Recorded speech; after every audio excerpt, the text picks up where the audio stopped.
Gaaf tokko nabii rabbiitii muka jala taa'aa ture salawaatu rabbi salaamu alayhi. Muka tokko jala taa'ee gaaddiseeffachaa ture. Gawras gurbaan ja'aniin itti dhufe. Nabiyyiin rabbi ablee isaa muka fannisee ture. Gawras ablee fuudhee kana je'en.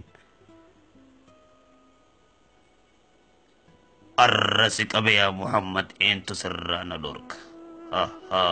Na sodaatta. Ni je'een ergamaan rabbii. Lakkii.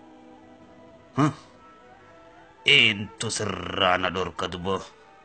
Ergamaan rabbii Allah jeen. Sayfiin harka isaarraa buute. Nabiin sayfii fudhatee ol ka'ee jeen. Eentu sirraa na dhorka. Nam tokkollee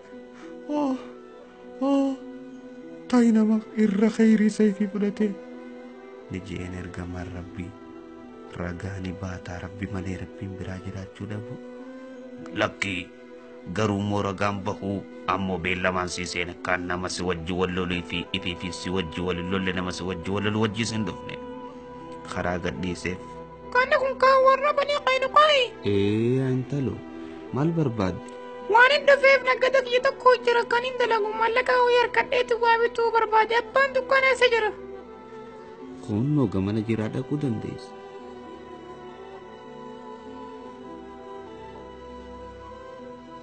Intaloon tun akka malee bareeddu way osoo fuula siinuu bantee waan feeteen sii gurgura siifiis nirraa kishoomsaa akka ati barbaaddeetti garuu immoo wanta kan si gaafadhu. Maal inni? Fuula keenyaa banuun barbaada. Bareedaa. Kun gaa'u yaada wii rabbi hammeenya narra dalaguu barbaadda. Numa barbaanna harkuu fuula keetii qofa. Garteeme nu hundinuu tanuma feena waan biraa miti. Bani fuula kee. Dukkaan akkanaa nama akkanaa malee hin jiru. Muslimtoonni eessa jiran? Hongaa'u yaa badana jisticha. Siin garsiisa humna muslimtoota. Baqadhu yaa intaloo. Dhugumatti daangaa keenya tarkaanfata dhaqa keenya obboleessa keenyaa sajjiisan gafarachuu barbaanna yaa ergamaa rabbii. Gamaan rabbii sallallahu alaihi wasallam kafalannaan dirqama muslimaati.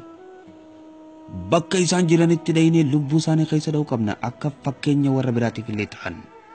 Ni bahee ergamaan rabbii karaa isaanii nasihaa isaanii dhaamuudhaaf isaan daangaa dabruu wajjin.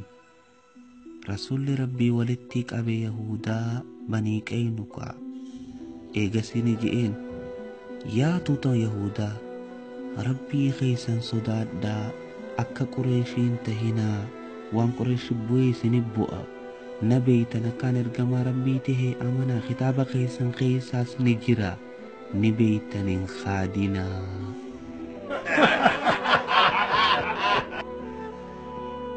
Yaa Muhammad nuti qawmii teetii miti isaanuma jecha gartee khadda'uu turteen kana deemii isaan hin khadda'i. Wallaahi yoo nuti siin lolle ni beeyta duboo akka isaanii hin tahin nuti hin qaanyawin.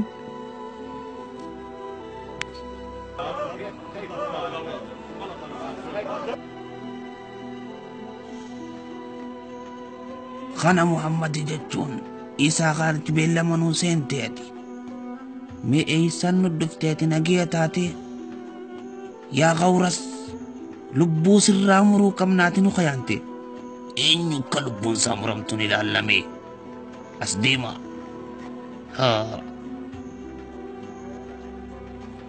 Yaa ambayyo dhagee haa dhugaan isinii himaa inni dhugaan ambiyaadha. Makhluuqa ajaa'ibaa gartee kan rabbii keenyan tahini isa eega. Hoggaanan sayfiitti fudhadhe sayfiin na harkaa buute.